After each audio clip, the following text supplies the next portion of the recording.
2nd, 2024. Take approval of the agenda. Councillor Norbury.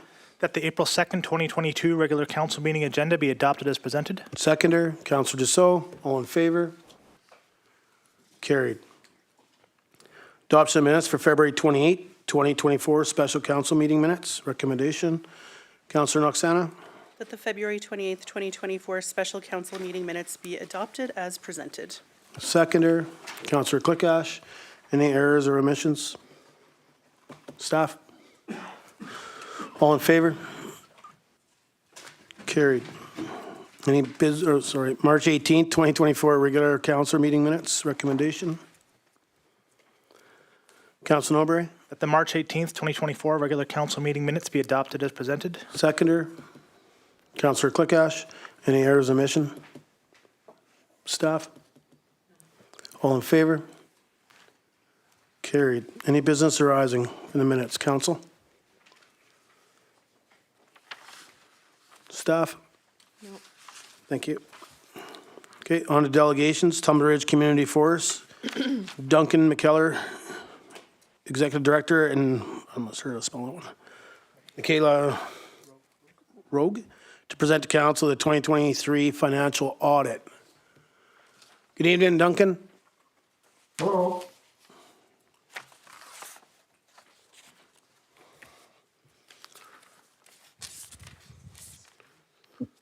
The floor is yours, Duncan. Well, thank you. So, hi, council and mayor and council. We just would like to present the 2023 financial report for Tumbler Ridge Community Forest. It is part of your overall accounts and budget for the community. So it's been asked in the past that we present to council, and so that's what we're going to do. 2023. This is a precursor. We didn't do any harvesting in 2023, in 2022 for that matter. But the numbers turned out pretty good, mainly due because keeping expenses down, not a lot of granting, a little bit of community support dollars, and yeah, just keeping the dollars down, and the investments did quite well. But I'll let Micaela go over it generally. I don't think she's going to go line by line. And if you have any questions, perhaps you could ask her as she goes through. I'll leave it to her. Thank you, Duncan, and thank you, Mr. Chair, for having me here. So I'm just sharing on screen the final signed off version of the Tumbler Ridge Community Forest December 31st, 2023 audited financial statements. I understand in your package that you have the drafts. There were minimal changes at the board meeting with the Tumbler Ridge Community Forest. So, but I will highlight the two changes that were made, just so you know. But you will have a copy of the finals, which were signed off today, for your records as well. So KPMG did provide a clean audit opinion on the Tumbler Ridge Community Forest financial statements. So that means that in our testing, we did not find anything that was materially misstated in our sample items that we tested, as well as when we went through and looked at the investment balances, for example. And everything is in accordance with the Canadian Accounting Standards for Private Enterprises.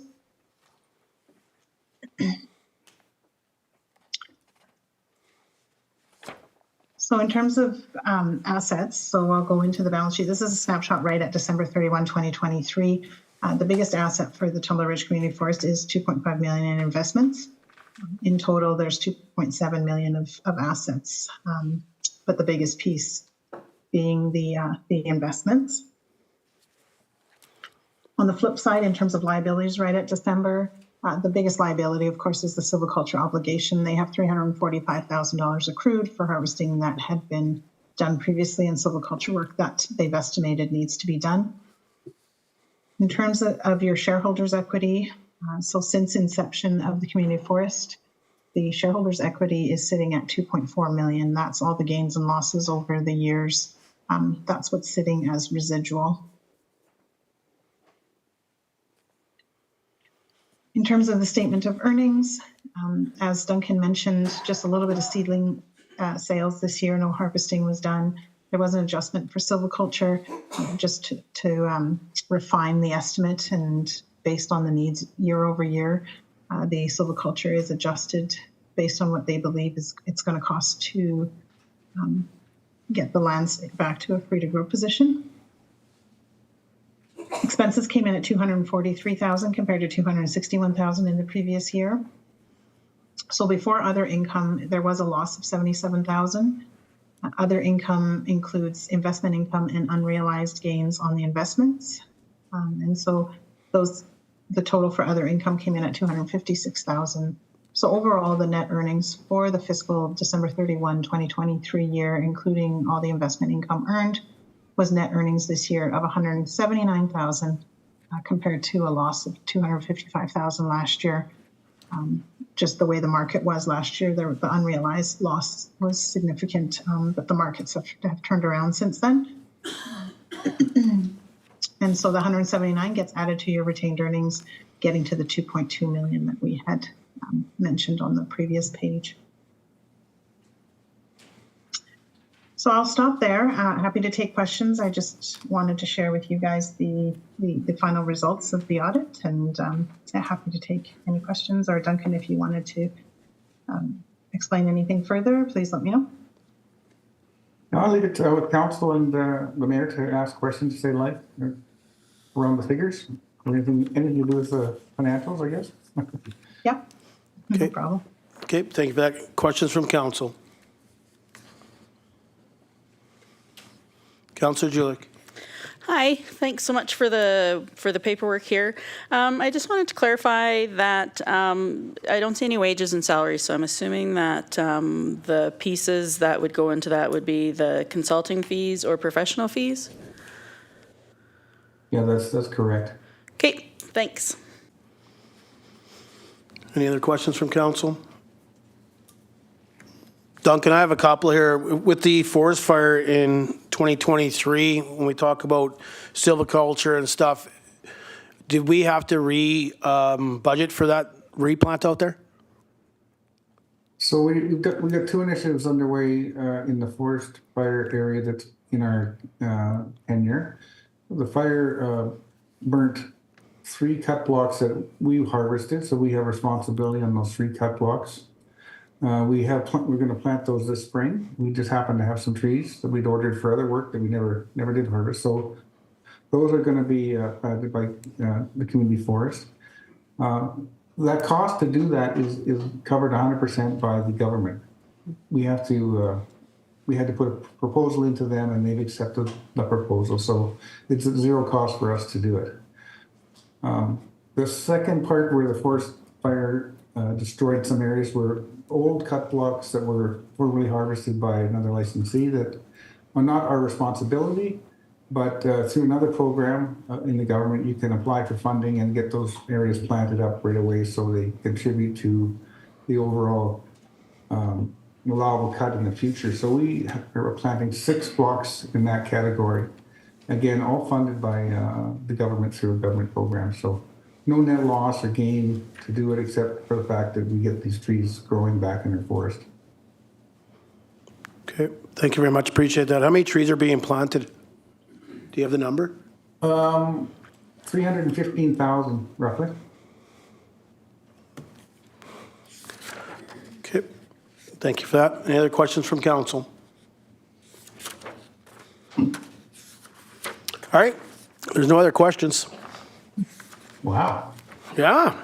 I'll just close off by making one comment. And we're working on this with Mayor and Council, but as you can see that big number with the investments, I'm sure the chair would like me to just reiterate again that we need to discuss trying to minimize tax going forward. And I think I don't know if we read in the fine print here, but we are now taxable. We haven't been taxable in the past years, but we are now a taxable entity. Yeah, and I know that's come forward, and I know we've put it back to staff to make sure we have you slotted for a shareholders meeting so that we can discuss that information. Excellent. Okay. So we'll keep you posted on a date. You bet.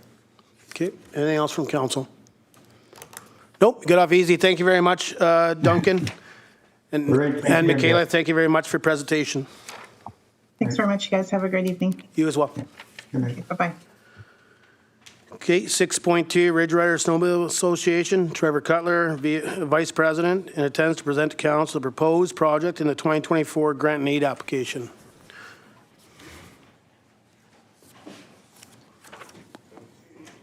Welcome. Floor is yours. Awesome. I'd like to start off with thanking Mayor and Council for having me out here and listening to this proposal. Most of you guys do know me. Some of them that don't, my name's Trevor Cutler. I am the president of the TR Ridge Rider, or vice president, sorry, of the TR Ridge Riders, and also representing the TR Ridge Riders on the Trora board. We'll get started here on our slide 1. Who we are. The TR Ridge Riders is deeply rooted in promoting snowmobile and outdoor activities in Tumbler Ridge, with a vibrant community of 80 members actively engaging in events and programs. I did pull those numbers today, so we are sitting at 80 members as of today. Members involve a passion of snowmobiling and commitments to the community involvement, with volunteers participating in activities like our annual poker ride, our sled drags, which we didn't get to have this year, but we were hoping for next year. Trail grooming, shelter maintenance, and community programs. There's no restrictions to becoming a member of our club. Everyone is always welcome. Governed by volunteers, board of directors, our organization ensures transparent decision making, event planning, and financial management. Our impact with your support. With your support, we've transformed trails, promoted events, elevated Tumbler Ridge's reputation, and premier snowmobile destination.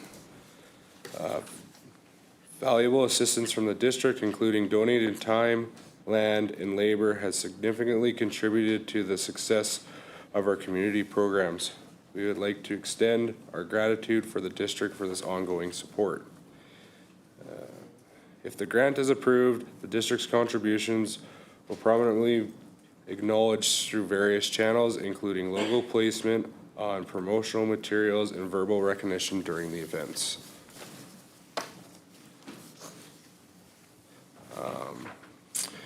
Including the FMX show, Igniting Tumbler Ridge with Extreme Sports Spectacles, freestyle, snowmobile, and motocross, or FMX, takes motorsports to a new height as riders showcase jaw-dropping jumps, gravity-defying stunts, captivating audiences with their skills. Our promoting show lineup includes thrilling acts and tricks from dirt bikes and sleds. Upright riding, backflips are some of the tricks to see. With a mobile airbag and ramp setup, all choreographed to exhilarate and inspire. With the expertise of our announcer and the comprehensive insurance coverage coupled with meticulous travel arrangements, we've proposed to deliver an unforgettable experience that will leave spectators on the edge of their seats. Get ready to have an adrenaline-fueled action like never before. Ciao. Thanks, Trev. Ryan Lyman, representing Trora, just helping out with this event here. So the benefits of the community are pretty vast. The FMX show promises an immersive all-weekend experience filled with music, food, endless fun, reinforcing community identity, instilling local pride, and encouraging volunteerism, so all the clubs coming together. Beyond entertainment, the show promotes healthy lifestyles and outdoor recreation activities, aligning with the district's commitment to citizen well-being. Expected outcomes include increased community engagement, boosted tourism, and enhanced community pride, contributing to the cultural and recreational vibrancy of Tumbler Ridge. They do this quite often in Dawson Creek, and it's a pretty good show. Budget outline, slide 5, please. The estimated cost for the FMX project amount is about $22,000, with the district's requested contribution of $14,700, representing about 60% of the total. We'll demonstrate the percentage of each funding source considering 2 scenarios. One including filming services, project of the GRIZZLY ATV Club, That's another project we got coming after this presentation, so we can further clarify things there. This scenario represents a cost-effective option with the district's contribution covering 40% of the total FMX project cost. Donated services, miscellaneous expenses, and strategic enhancement will ensure an all-immersive weekend experience. So donated services, you know, reaching out to the community and stuff like that for those donations. And then it's important to note that while the FMX project and the Grizzly Valley projects are independent, both collaborate to minimize costs and maximum benefits for our community. Next slide, please. So we just want to thank you guys, because this is a pretty big deal. We're really excited about it, and we'd love to have your support on this. Just thank Mayor and Council. Too bad we couldn't have fireworks today. All right, council, any questions? Council Norbury. Thank you, Mayor Kakalka. I don't have any questions, just some comments. You know, I'm glad that you guys are able to come in. You know, I get excited about these sort of things because, you know, seeing us grow as a community and offer these types of things, I think brings value to our community and it showcases what we can do. So, you know, what we've done with the sled town and bringing this professional sledders coming in, I'm glad to see this natural evolution of doing one more thing. I'm really glad to see that you guys are finding other funding from other sources. I think that's great. And, you know, I can't say what's going to happen, but I really hope that we can make this happen. And I'm excited. Thank you for bringing this to us. Thank you, Chris. Thanks, guys. Any other questions from council? Councillor Hoffman. Thank you, Mayor, and thanks, guys, for coming in. I, too, enjoy seeing these things, and my question is not limited to your event, but I'm worried about accommodations, especially for large-scale tourist things going on. Is there any thought or plan or members opening up their extra bedrooms or anything like that that you have planned for dealing with it, perhaps timing-wise? Of course you would ask that question. A couple of them are staying at my place, but that's about it. Follow up? Councillor Julik. Hey, thanks. It looks like it'll be really noisy and really exciting. Where would the location be, and are you going to charge admission, are my questions? Great questions. Admission is donation to food bank. Where it be is at Roxanne Julik's backyard. No, it'd be in behind the parking lot by Kanuma. So that big, large area there. Proposed. Follow up? No, I'm good, thanks. Thank you. Any other questions from council? Again, I don't really have a question. A couple comments. Congratulations to, I mean, obviously to the whole community, but also for sure to your club for being Sled Town champions for 2 times now. This year, obviously, with the snow, you had to cancel a few events. The event you hosted here at Town Hall last weekend, I think you did a great job. 2 weekends ago, my apologies, but you know, I seen all the members out, sleds are out, children were out on your sleds, pictures were taken, so congratulations for that part, at least getting out, and you know, you tried to involve the whole community, so I think that's great for an organization to open that up for the whole community, and obviously had a barbecue and everything else, so congratulations on that part. When we talk about in regards to your ask, again, I think it's a great add to our community in regards to something for our residents. I mean, obviously, we want to see other people come to the community to support the event. But to me, you know, the idea from yourselves and obviously the ATV's club's next. But when we look at things like those events, to me, not only does it bring tourism, but it also supports the region. So we're looking for regional partnership for those residents to come back to our community, whether that's Chetwynd, Dawes Creek, Fort St. John. So to me, when you have the paperwork put in front of us, it doesn't say Tumbler Ridge. It's more situated regionally, and I think that's a big push for the region. When we can add things like that, that's not just in the cities of Dawes Creek or Fort St. John. So appreciate you coming forward, and we decided during grant and aid. Awesome, thank you. Yeah, we just, since we've started back up the Snowmobile Association, we do want to stand out compared to other snowmobile clubs around here. And I mean, it has been a struggle. I mean, everyone's always looking for volunteers. So if this is one thing that'll help us stand out from other communities around here, then I'm all for it. Thank you for that. Thank you, guys. Have a good night.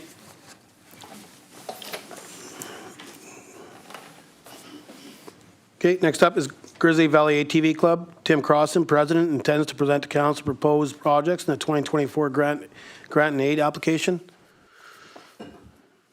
Mr. Croston, welcome. It's been a long time. Since you've been in here. Since you've been in town hall at a meeting. Floor is yours. Okay, well, good evening, Mayor and Council. So this is our proposal for this year's grant and aid take. So I'll just mention a little bit about who we are as a club. So we were established in 2015. And since then, we've had a rich history of promoting ATV activities and fostering community engagement. The club was established mainly to cultivate adventurism and camaraderie. And we've been actively involved in various programs and events that contribute to the betterment of the local community. And I'll clarify that a little bit. So some of the things we do is yearly cleanup projects. We actively go out as a club and clean up ditches, garbage in the ditches. We have a purpose-built trailer that the district was good enough to fund for us several years back, and we use that trailer to help clean up our backcountry, whether it's large freezers, fridges dumped in the bush, but mainly we focus on vehicles. So with a solid governance structure, we pride ourselves on our commitment to transparency and accountability in all our endeavors. So we have strict financial controls and good budgeting procedures in place. So we try to ensure that every dollar we get is put to the best possible use. We don't get a lot of money as a club. We've only got 65 members. We struggle like every other group. Of them 65 members, we run under ATV BC, so we only actually get $20 per member. So most of our funding that we do get is volunteer, like volunteering at the Emperor's Challenge. I volunteer a lot of my time doing pro bono guiding in the area for visitors. So when they ask me what they can do, my first reaction is, well, a donation to the club would be great. So through strategic marketing activities, including social media campaigns, collaborations with influencers, and participation in community events, we strive to promote ATV activities and engage with a wider audience. So as I said, currently we boast a membership of 65 passionate members that actively participate in club ventures. So over the next few years, our goals obviously will include expanding community engagement, increasing membership, and continuing to enhance Tumbler Ridge through various ATV-related programs and events. So slide 2, please.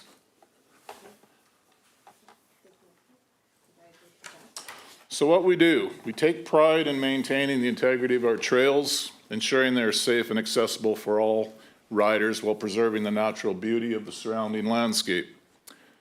Our main objective is always trail maintenance, but we also engage with the community, promote educational actions. We maintain an active social media platform with 4,400 outdoor enthusiast members, provide maps, information, and trail updates.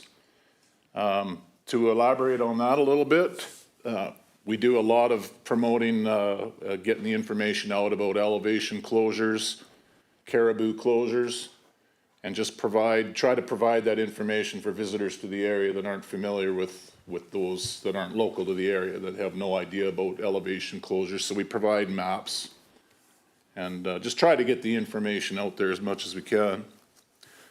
So we also engage in ongoing work to educate our members and broader community about responsible ATV practices and environmental stewardship. So by that, we talk about pack in more than you can pack out, stay on the trail is a big part of it, especially when you're riding in the alpine, that type of stuff. So our active online presence with over 4,400 members serves as a hub for sharing information, providing maps and updates on trail conditions, and answering questions from enthusiasts. We get hundreds and hundreds of questions, and I get hundreds of phone calls through the summer as well. And I do want to mention that one of the big projects we were engaged in I believe it was 2016, was the JCP project. So anybody that's not familiar with that, that's how the Quality Lake multi-use trail was built. That was a $270,000 project that was brought to Tumbler Ridge. And that was mainly funded through the Ministry of Social Development and Social Innovation, but there was also cash and in-kind funding from the District of Tumbler Ridge, the Tumbler Ridge Chamber of Commerce, Pattern Energy, the Grizzly Valley ATV Club, and the Ministry of Natural Lands and Natural Resources. That project employed 16 people in a summer when the mines were shut down in Tumbler Ridge. It was actually the second biggest employer in Tumbler Ridge that year besides Shop Easy. And along with that project came the Moose Lake Shelter that I'm sure most people are familiar with. And we also cleared the 5 Cabin Creek Trail, the Mount Herman Trail, and installed a bunch of signs. So that was a big thing. And then in the summer of 2020, we hired a local contractor that spent the entire summer clearing trails. Because as volunteers, well, we all work, so it's just an ongoing thing trying to keep up with trail maintenance. Slide 3, please. So what our project is we're asking for a grant and aid from the district for $13,125. And what that money is for is the last several years we brought a couple of YouTube influencers into Tumbler Ridge. Anybody that's in the ATV world knows who Ostercruiser is. He's got a YouTube channel with over 800,000 users or followers, and it's all about exploration, outdoor adventures, and off-road experiences. So following the success of his visits in 22 and 23, we proposed to hire a high-level filming company to cover the 24 event, this year's event. Now, I will mention that the 2 times that we have brought him up here, along with Castle Motorsports, who's another YouTube influencer. The videos of Ostercruisers alone, the 2 Onion Lake trips, the ride into Red Deer Falls, and the jet boat trip has had over 300,000 views on YouTube. So the filming of this year's event, if we're able to do it, will focus on environmental stewardship within the off-road community, emphasizing responsible off-road practices such as sticking to trails, respecting the environment, and practicing the principle of pack out more than you pack in. Ostercruiser himself will provide speaking points on the importance of responsible off-roading, further reinforcing the message of environmental conservation.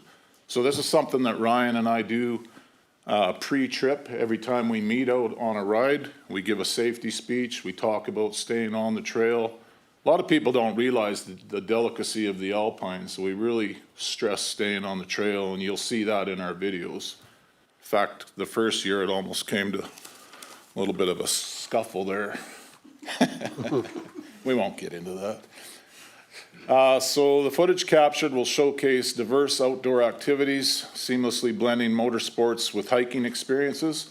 Now what I mean by that is, for instance, last year when we had them here, we did a ride into Belcourt and Sink Falls, which is part ride, part hike into the falls, and it was amazing. They still talk about it. So the filming itinerary that we have planned for one of the days this year will include leaving right from town. So we'll have filming of us leaving town on the legal trails, passing by the district sign out on Highway 52 North, and then venturing out to Mountain Goat Canyon, or Quest Falls as it's most better known. Demonstrating the accessibility of the off-road trails from town and promoting our local accommodations. And I'll add to that in the last 2 years, while they've been here, we've used all local accommodations. The hotels, all the meals are eaten in town, fuel's brought in town. It's brought a lot of money actually to Tumbler Ridge. And of course, all materials produced will be shared with the district for use in tourism marketing initiatives, contributing to the promotion of Tumbler Ridge as a premier destination for outdoor enthusiasts. Slide 4, please. So I'll touch base on the adventure bike aspect here, the filming. So this filming's all tied into one another. I don't know if it's making sense yet, but that's the FMX show as well. So all this being filmed for promotional. So the project involves production of a compelling 3-part mini documentary aimed at promoting Tumbler Ridge as a premier off-road motorcycle destination. Our goal is to create engaging adventure bike videos to capture the essence of Tumbler Ridge scenic trails, appealing to enthusiasts across the country. Leveraging strategic partnerships and marketing campaigns, we aim to position Tumbler Ridge as a top destination for adventure biking, attracting riders seeking thrilling experiences with Tuk Tuk Tuk. I got that. Being one of the most desirable destinations for motorcycle enthusiasts, we aim to divert their attention to Tumbler Ridge by utilizing the expertise of a renowned filmmaker. So you will be familiar with the filmmaker. He did all of the snowmobile filming with the pros there a few years back. He's exceptionally well known. He does all of Yamaha's promotions, so he's a big deal. And he happens to be a pretty good friend. He lives in Grand Prairie, so it's local. So it's pretty nice for us. He'll lend his skills to create captivating content that showcases the unique allure of our town's trails and landscapes. Additionally, if the FMX project is approved, it will include its coverage as well. The project's impact, our videos just aren't about the adrenaline rush. They're about sharing the magic of Tumbler Ridge with the world through captivating visuals and engaging storytelling. We're not only entertaining, but also educating. That's one facet that seems to be missed a lot is that, you see the mud, you see all that, but we're really educating, right? And we want to emphasize on that is that let's do this responsibility, right? What's even more exciting is that these videos aren't just for today, they're for tomorrow and beyond. Once they're out there on the platforms like YouTube, they're like digital ambassadors for Tumbler Ridge, attracting attention from adventurers far and wide. With Officer Cruz's massive followings, like 33 million views, it's going to catch a lot of attention, and it's there forever. Each view isn't just a number, it's a potential visitor, a future enthusiast, or even a lifelong friend of Tumbler Ridge. That's why the initiative is so important. It's not just about creating content, it's about creating connections, strengthening our community, inviting the world to experience the wonders of Tumbler Ridge. Slide 6, please. That is it? Oh, this is slide 6. Final summary, both projects exemplify efficient cost coverage and strategic alignment with funding requests, ensuring maximum value for its investments made. We anticipate generous donations from local businesses. I'll touch base on that too. The last couple of years, local businesses have been huge in that regard. From hotels to lunches to all this, it can't be done without them. So it's an amazing part. This will minimize financial burdens on the project as well. The cost effectiveness of Project 2, Adventure Biking Film, which will seamlessly coincide with the FMX event, organized by our fellow Tumbler Ridge Riders Snowmobile Association. If both projects are approved, the FMX filming will basically come up as a bonus.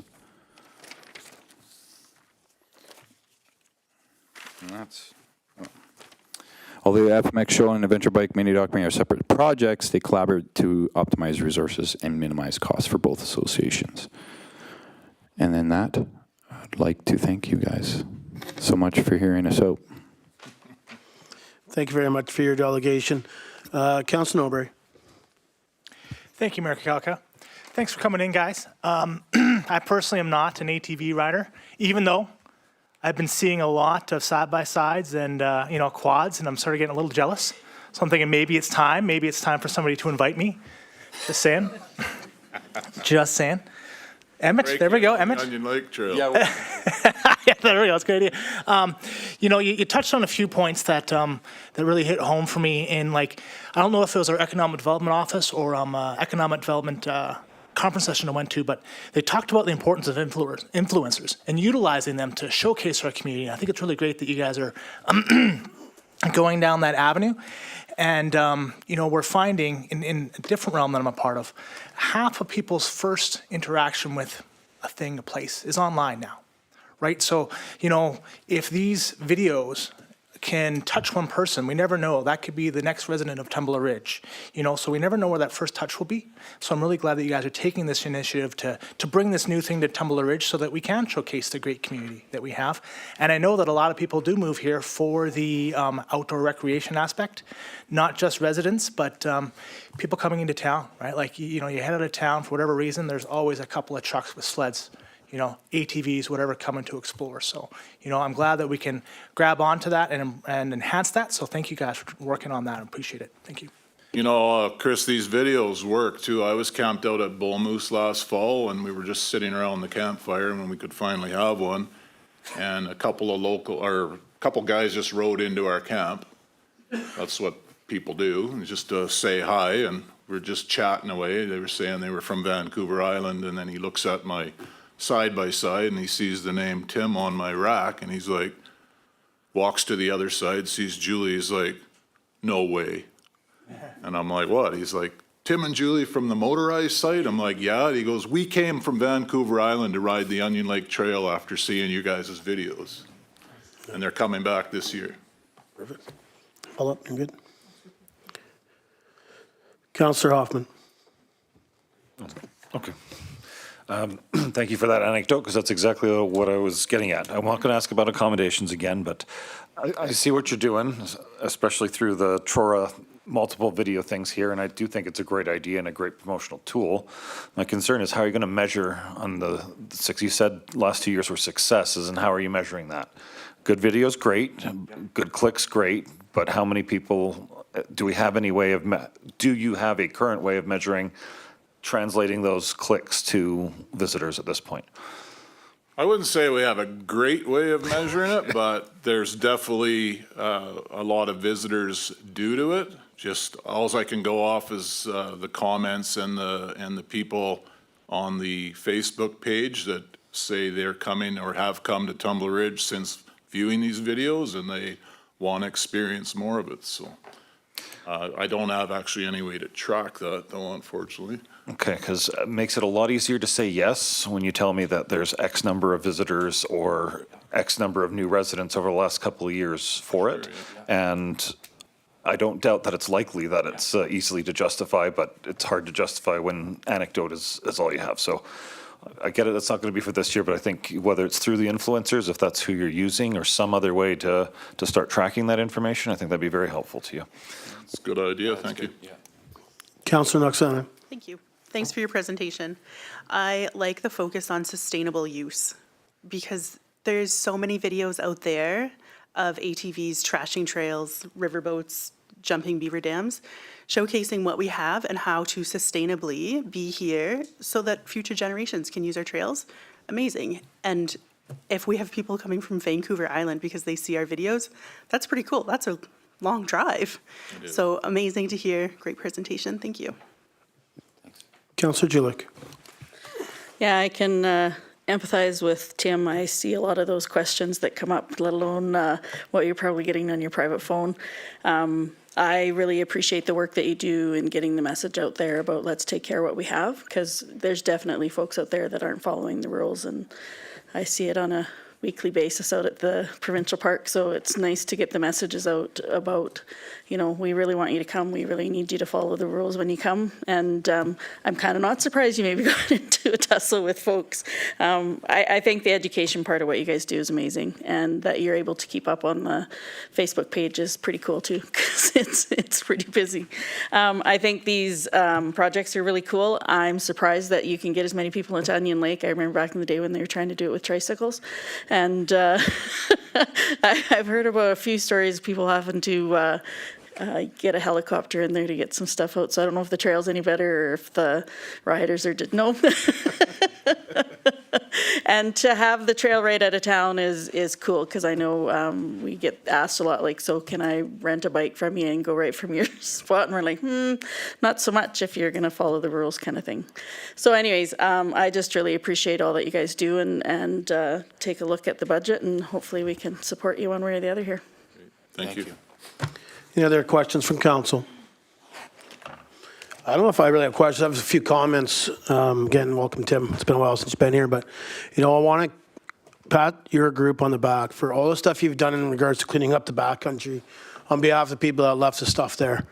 Not only are you cleaning it up for the local users that use our trails, whether it's sled, ATVing, horseback riders, whatever it is, for all the use of, and you guys are the ones that go out there and clean it up. It's not just the trailer that the district, was able to supply you guys for your use. It's all the volunteer hours that go in, but volunteer fuel, all that stuff. So, I know you guys don't get pats on the back enough yourselves or the sledding groups, but, that makes a big difference. The time you guys take out there to do that. And then also in return, calling the Fish and Wildlife to see if there's something that can be done about the vehicle, that we know who it is and stuff. It's amazing to take that amount of time and have that care. When we talk about Austin Cruisers, I wasn't on the rides or anything like that in 2022 or 2023, but knowing what that group did, like you say about how hotel and fuel and go out to their trailers, let people take pictures, whatever it was, I seen it happen at one of the establishments they were eating at. They went out, they unloaded, made sure people could get pictures, local residents, some were people that were visiting our community. I think that shows a lot. When I first heard of this Austin Cruise, I really didn't know what it was until your video posted and I was able to watch it. And I actually highly recommend council, if you have an opportunity to watch and read the comments, because there's lots of comments on there about we're coming to Tumbler Ridge, want to do the Onion Lake Trail and such. So I think there is a way of tracking some of that. Did they come? I think, again, put the comment back to them. Did you actually make it to Tumbler Ridge? Did the Onion Lake Trail? Did you make it there? Did you make it back out? But when we see that and the views, so now that you watch the local one that was posted, I get Austin Cruisers popping up all the time on my feed. Yeah. Well, I've watched a lot of other things, but you say your mandate in regards to the ATV club, the GRIZZLY ATV club, about sustainability, sorry. But so do they. They actually practice that themselves. So I think it's a great group you tied with because they practice that on all their rides that you watch. They talk about it and what they're doing and why they didn't do it this way or that way. So I think it's great to have something like that come to Tumbler Ridge. And then using 800,000 viewers, followers. Subscribers, sorry, there you go, subscribers. You mentioned Vancouver. There's not just Vancouver Island. There's lots of people that talk about it. So I think hats off. Again, no decision to be made till the grant and aid. But when you join ventures with another organization, I think that's a huge hit too. One bringing FMX to the community for, again, the region, residents and tourists, but also the regional residents, and then having the Grizzly Valley ATV hook up to be able to do the filming. I think it's great to see that work. Obviously, Tor has helped that out with the clubs all working together and stuff like that. But again, thanks for the presentation. Don't really have a question. It's too bad that you can't get more members when you realize how many people actually come up and ride for ATVs or that. And same with the sledding club. Like, I know how many people come up sledding, same concept, right? Not everybody buys a membership, and I think, we can all just help by trying to focus on mentioning to people to buy the club. I mean, it helps with numbers. I'll be honest, I don't have a sled. I've bought in sled memberships before. I didn't this year. I think somebody missed sending me the information. I'm not online to get in there and look for it, but I think it's important to be members. So I want to just thank you for your presentation, and hopefully we can help you guys out. Thank you for your comments. Yeah, thank you. Appreciate it. Okay, moving on to consent agenda. Take the recommendation, please. Councillor Noxana. That all items in the April 2nd, 2024 consent agenda be moved for information. Seconder, Councillor Norbury. All in favor? Carried. Are there any items the council would like to bring forward for discussion? Councillor Norbury. 7.3, Lions Club at Tumbler Ridge. Discussion. I'll second that. All in favor? Carried. Councillor Norbury. Thank you, Mayor Kukalik. I just had a Oh, question. hang on a second. Sorry. Councillor Dussault. Hi, yes. I will recuse myself as I sit on the board. Okay. Almost missed that one. Sorry. Almost missed it.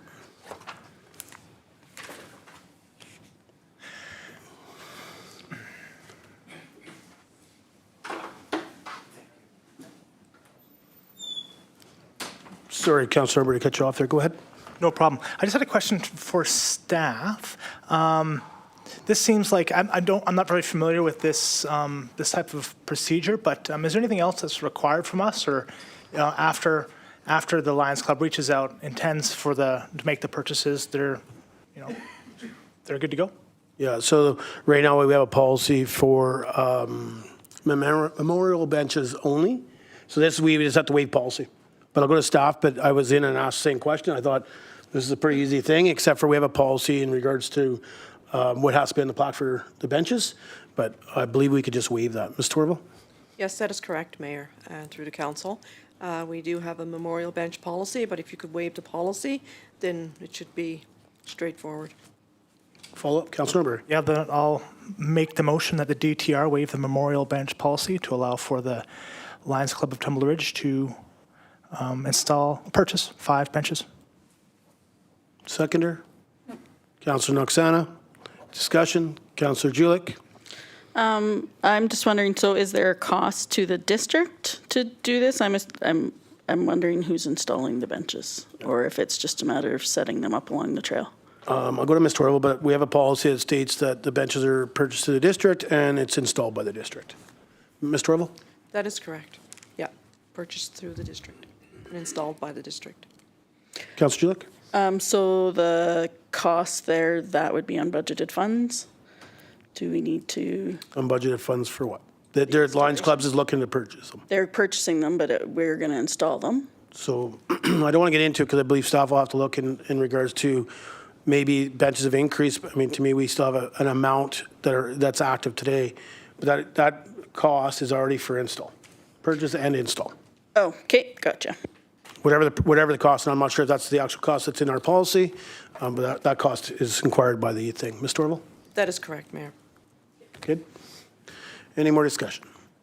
So I support the motion. I think, we have an opportunity. We have a policy. We put a policy into the organization a few years back when we had people reaching out. We really didn't know what locations to use. So staff actually picked out locations that would be relevant, that could use a bench or where a bench could be needed. So to me, to waive the policy to be able to have just the Lions logos on them or whatever they decide their Lions name on them, I think it's a good opportunity, and it helps our residents and tourists and stuff that come to our community if they're walking and need to take a break. Councillor Julik. Yeah, so I just want to put a thank you out there to the Lions Club. Unfortunately, us folks that are able to walk around don't always remember about the folks who would love to be walking and just want to sit down. So it's nice for that to be brought to our attention and that you're willing to use your funds to put those benches in place. So thank you. Okay, any more discussion? Call the question. All in favor? Motion carries. If staff could just get Ms. Council just so. Got it.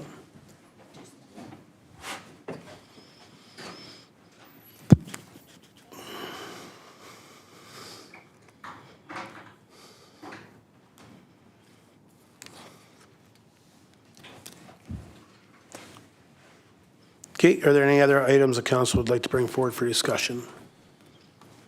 Councillor Norbury? 7.4 for discussion.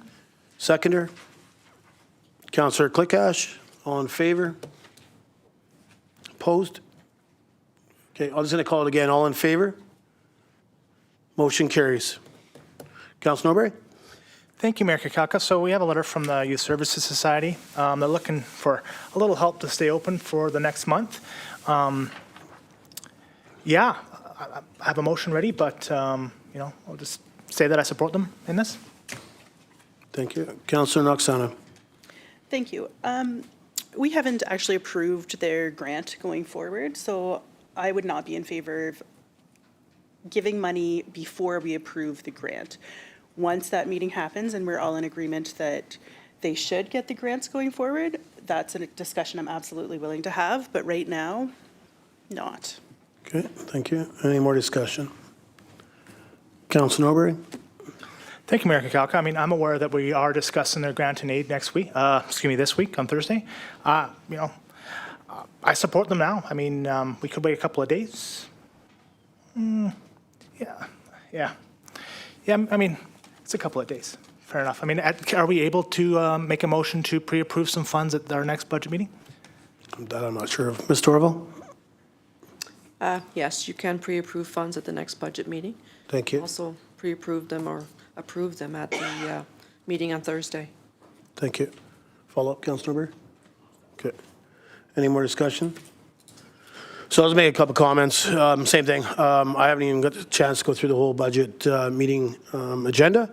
And my thing is to make sure they meet the criteria submitting for the CFO or the budget specialist to make sure that they meet what's needed to further grant need is the only concern I'd have to pre-approve tonight before we are able to see that report. Okay, any other discussion? Okay, any other items council like to bring forward? I'd like to bring 7.2 for discussion. Council Norbury for second. All in favor? Opposed? Motion carries. Just want to make a comment. Obviously, they responded fairly quick in regards to the letter that we'd sent off and supported Chetwynd. I know it will be at the NCLGA coming up as a resolution. Some of the things they talk in here, they're looking at how to build something or have something again in Chetwynd. I think there'll be more information for the people that attend the NCLGA in regards to this. I haven't heard anything else except for obviously they've decided to move the group to Dawson Creek. They do talk now about helicopter flights out of Dawson, 20 to 30 minutes and stuff like that. So I believe that the Chetwynd mayor will be in at the NCLGA and have more information on some of the meetings they may have had recently. Councillor Jilek. I'm glad that it's on your radar. I'm not going to be able to attend, unfortunately, unless something changes in my calendar.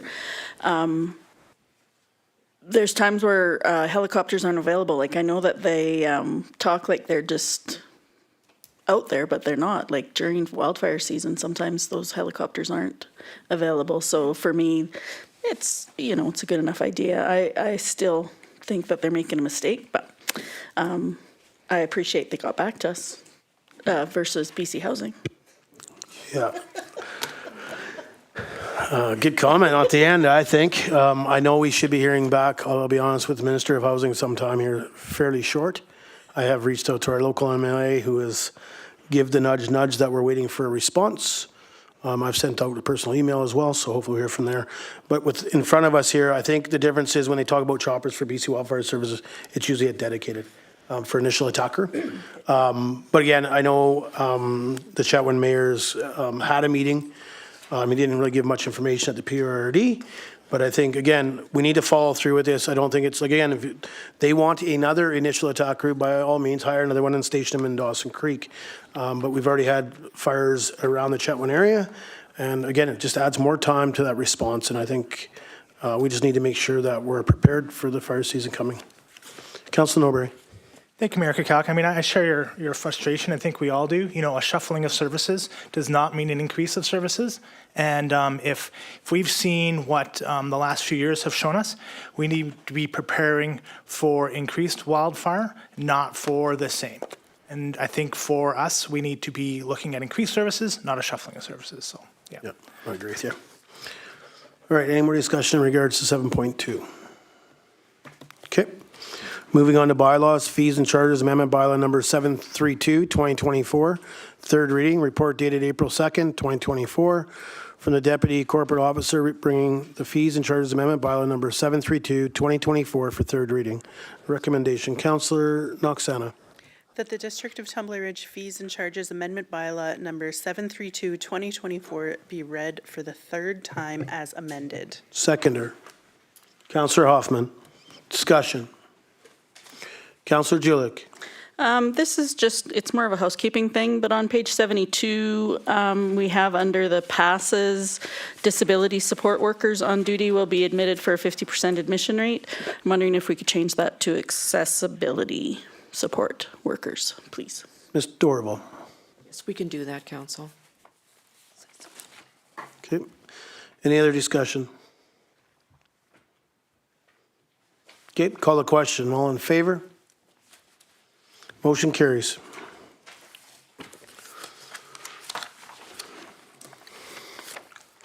New business, 9.1 Flatbed Creek Campground improvements. Reported dated April 2nd, 2024 from the Director of Operations and Infrastructure regarding Flatbed Creek Campground improvements. Recommendation, please. Councilor Norbury. That's $5, Councillor Hoffman. That council receives this report for discussion. Seconder, Councillor Julik, all in favor? Opposed? Motion carries. Councillor Norbury. Thank you, Mayor Kakalka. So I guess my first question is to staff, where I know that this has been on their radar since October 6th, in the background. Where are we at? Are we just looking for council's approval? Yeah. Thank you. Ms. Torval? Thank you. Council had requested a report be brought back regarding the improvements at the campground to kind of talk about or present to council what was needed, what was required, and what was nice to have. Follow-up? Councillor Norbury? Thank you, Mayor Kakalka. And to move forward on these projects? Well, I think if we're going to move forward, I think we need to set a budget. I mean, I know I read the report, not to cut you off, Councillor Norbury, but, to move forward, does staff have, I know in the report it talks about some of the concerns or issues that were brought forward by the Lions Club, but also maybe things that staff had noted. And then on the opposite page, it talks about some of the responsibilities to repair and stuff in regards to the campground agreement. Ms. Torval, is that correct? Yes, that's correct. So I guess just to follow up for Council Norbury, just when staff went through, or when staff had meetings with the Lions Club, and it came forward in regards to some of the items that are requesting, ceiling drywall and such, and through this process, had staff had an opportunity to look at a budget amount? I will defer to Mr. Bradley. Thank you, Mayor and Council. Yes, that's correct. I did meet with Mr. Bob Rhymes on March 19th. We went through the facility once again. I've gone through the facility previously to this date to kind of go over what we were looking at for repairs. The way that was explained to me, the reason why there is no budget amount here at this point in time is it was brought to my attention that the Lions Club has been looking for outside funding to do these projects. When I looked at the facility at this point in time, if the operation stayed the same as the way that we're doing it now, the facility is fine. The area they want to modify is for an operational change for the Lions. So moving forward, if it stayed operating the same way that we have it now, that would still be a storage facility and a shower house in one facility.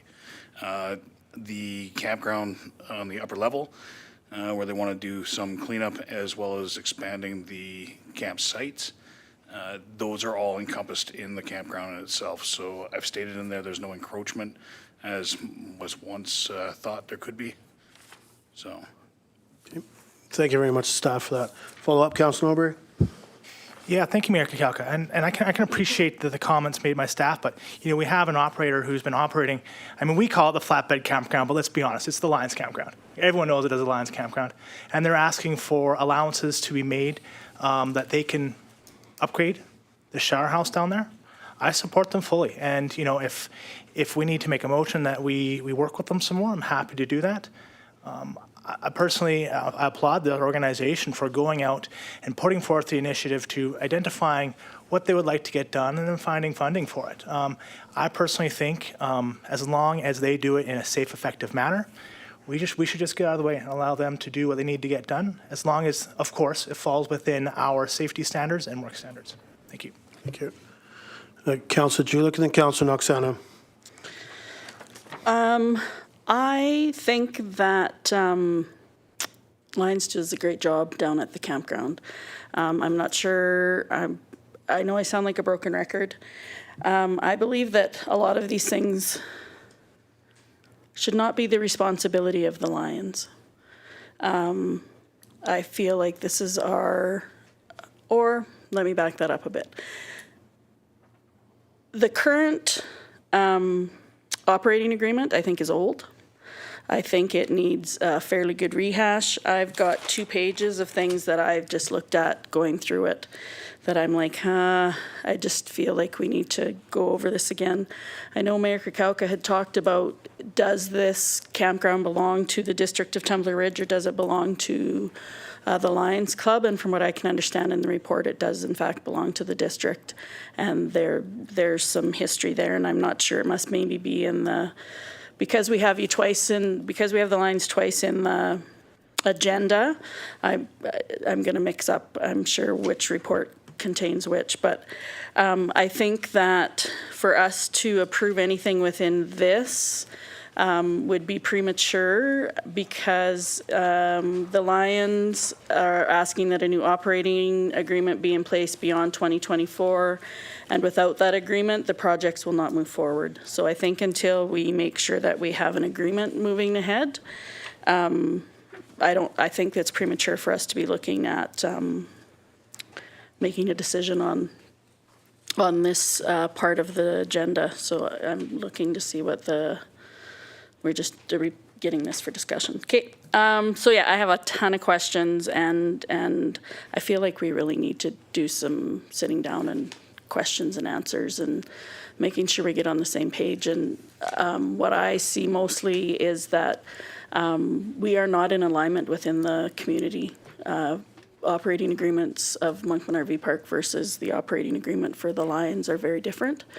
And I think we need to get into an alignment on that going forward. Thank you. Councillor Roxana. Thank you. I'm going to agree with what Councillor Norbury stated. The Lions have a history of operating the campground safe, effective, and extremely successful. They've found a series of grants to help them make changes to help them operate the campground better. I understand that they want the agreement going forward, but approving these changes doesn't mean that they have to go right now and spend the money. They can do that whenever they want. We're just giving them approval to do that.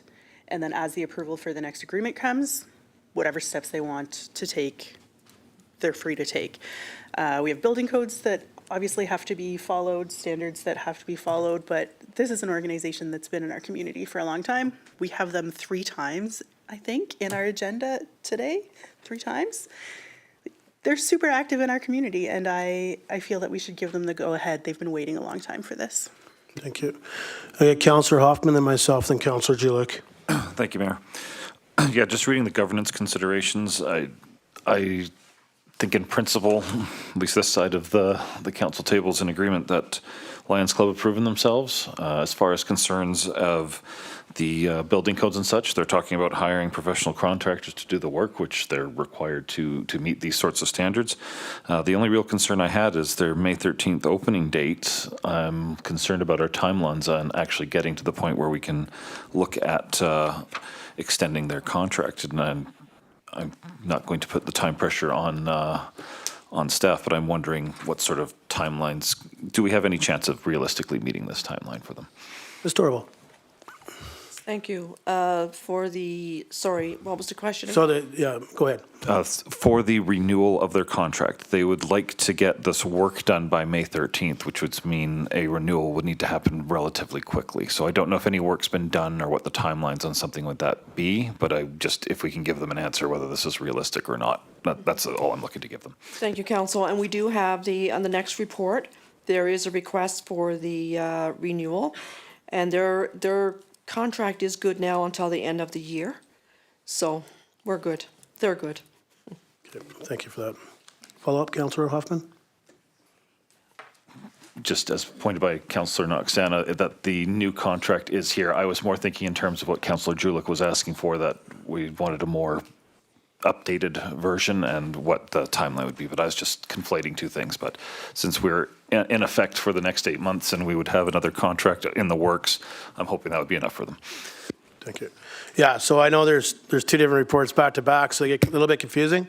So like when I read this one, the one that we're talking about in regards to the improvements, it talks about that in there, about how they are looking for a renewed operating agreement, so that they have it, so they can my understanding, to do the renovations.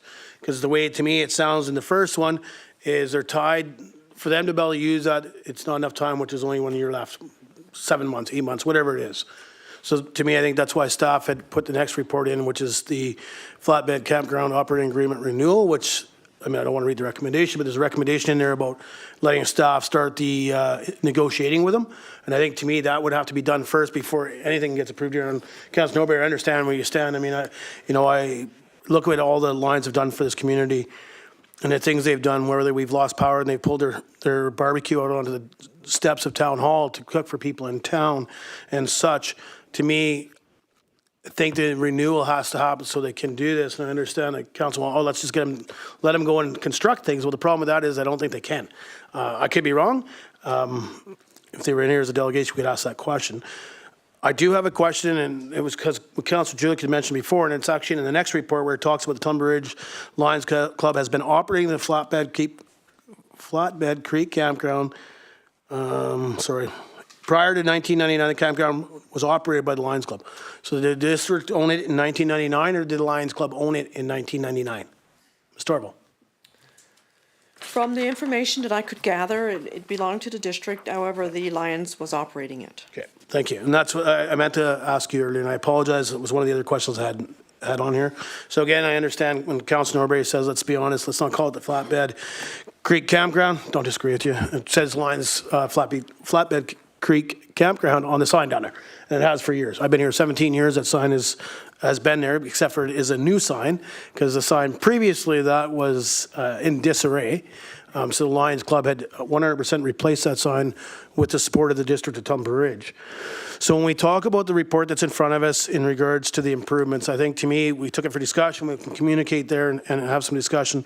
I'd be scared of making a motion to suggest that the Lions go ahead and do that until their renewal is negotiated. If in the next one, again, I think reading through it from the meetings that staff had with the Lions, that's kind of what they need. They need that extension to be able to spend the dollars. So just want to kind of make sure. It's tough when there's two different ones back to back. So Councillor Julick and then Councillor Norbury. Yeah, I'm glad you reiterated that it's the Lions who are actually asking for the extension or for the renewal before they agree to adopt these things in this current report. My other concern when I look at this is, so we've had a net revenue loss of average $24,000 loss every year. So, I think we need to be cognizant of we all love the campground. There's nothing wrong with the campground. It's operated well. You never go down there where, the playground's not being used or they're down at the creek and all of that stuff. For me, and I take hits on this every time, but I feel like this is the district of Tumbler Ridge owns the property. And I feel like the improvements need to be done by the district at the district's cost. I understand, and I'm happy to meet halfway. I don't have a problem with it, because the Lions have the ability to access some funding that we probably can't as the district. I'm definitely happy to work on that, and I see that in this report, there's $54,000 needed in order to get the grant monies that are listed in here. So they're looking to the district to support some of that funding is what it says in here. Not sure if they have other places that they're looking to find some funding or if they're actually asking for the full 54. And I don't want the Lions to have to carry liability. I think that we just really need to tighten this up again. I just feel like you look at the last agreement, it was 2015 or 2018, that's 6 years ago, and I believe, well, that's the next one, so I guess I'll go on about that one. So I'm at this point, this one, I just think that we have to put a hold on until we figure out what we're doing on the next one for the renewal of the proposal for the operating agreement. Thank you. Councillor Norbury? Thank you, Mayor Kakalka. And it makes sense that we get the operating agreement done with. But reading back about when this process was started in October, right? And I can appreciate Councillor Julick's advocacy for the Lions Club, but when the Lions Club is asking for something, I think the best advocacy point is to advocate for what they're wanting, not for what we think they want. So, I can appreciate their initiative. They've gone out, they found money. I'd hate for them to lose that because we're holding up the process. And I've been through this process, right? What realistically could happen is that we may be able to see improvements done in 2025, 2026, maybe, if we agree. But we have an organization that has raised $80,000 to do the work for us, to take this off of our staff's hands. I can appreciate that we want to work with the agreement first, happy to do that, but at the end of the day, again, they're asking for this, they operate it, they've come up with the money, saving us effort, fully support them. Thanks. Thank you. Councillor Noxana, then Councillor Hoffman. Thank you. I appreciate what you're saying about this is our campground, but we've heard from staff that the campground is in a state of, I don't know how it was put, sorry. It's not in disrepair. It's able to be operated as it needs to. These are improvements that would help the Lions, absolutely, and they want to do them. So why would we hold them up? Why would we step in the way of these improvements that they want to do? Also, giving this okay doesn't mean they all have to be done. It just means that when you're ready to do the things on this list, go ahead. We aren't standing in your way. So not sure why we would continue to stand in their way when they've been looking for this approval since October. Thank you. Councillor Hoffman. Yeah, I think is there any reason not to make the motion and see where council stands on this? It just sounds like pre-approval to me is what we're talking about here, and I just don't see any reason not to pre-approve this. If it doesn't work out with a new lease agreement, all of this goes away. I don't think we need to bring it back. I am prepared to vote on this right now. Yeah, my concern, I read it from the Lions side, their comments are they need to have the extension or the renewal for more years first, so. Yes, but this is not binding. Hang on a second, I get that you want to try to pre-approve this, but I think we need to wait. What happens if council goes down a different path from the renewal? This sits in the wind. To me, I think we have to do the renewal first, send it for negotiations, and then this comes back. And I understand that. And the way that I'm reading it is if the renewal doesn't happen, then this is moot. Because there is no funding on our part or anything else. They decide they don't want to do it, then they don't do it. So I just don't see why we can't say yes to this today, right now. And if they don't get the renewal they want, then they're not doing this work and there's nothing on the books. There's nothing here that gets in the way. So unless there's maybe I should put it to staff, unless there's a reason not to pre-approve this, a legal or structural reason, then I intend to make the motion. So I'll put that question to staff. Ms. Torval? Yes, thank you, Council, Mayor and Council. It is my understanding that once a pre-approval is given, that it's in place. If it's pre-approval for the budget, then it's in place. It can't be. There is no budgetary consequence to the town in this request, is what my understanding, which is why I don't think there's an issue here. And if that's not correct, then I'm absolutely fine with taking a step back. But No, I understand what you're saying. So he's talking about the pre-approval to allow the Lions Club to move forward on the renovations before the renewal even comes up, which they wouldn't start until if the renewal was actually accepted by council or by the Lions. Yeah, exactly. I was thinking of the funding, not the 54,000. No, My apologies. Hang on. Sorry, we're not going to get into a back and forth. So we're just wondering, so Mr. Councillor Hoffman's just asking that if we were to put a motion on the floor to pre-approve, to me, the list of stuff here that the Lions had come forward previously and had meetings with staff, before we start the conversation in the next agenda item, in regards to the operating agreement renewal, in regards to staff starting the process early compared to waiting until it expires, what hinder does that have? Okay. So, Council, I would suggest that your motion be, read something to the effect that you pre-approval contingent on renewal of the operating agreement. Okay, thank you. Okay, Councillor Julick and then myself. And I guess my concern is, and this would be a conversation I maybe could have had prior to this meeting, we keep saying that. Oh, I'm so sorry. We called her back. That was my bad. Go ahead. So my concern is the way the current operating agreement reads is that it shows that the Lions are actually required to do the work. And that's why I'm saying I think that we need to get in alignment with the RV park. So we're making the assumption that they will want to do the work. I'm going to go with the assumption that they thought they had to do the work because that's how the operating agreement reads. And so for me, I think that we need to get some clarification on that. And we need to get some clarification on, does this work go ahead if they don't get the $54,000 or not? Because I think that that makes a big difference. And so I think that we're setting ourselves up, or not, we're just doing a motion that doesn't need to be made in the fact that if it's contingent on the pre-approval, or if it's contingent on the approval, so we either do the approval or we don't.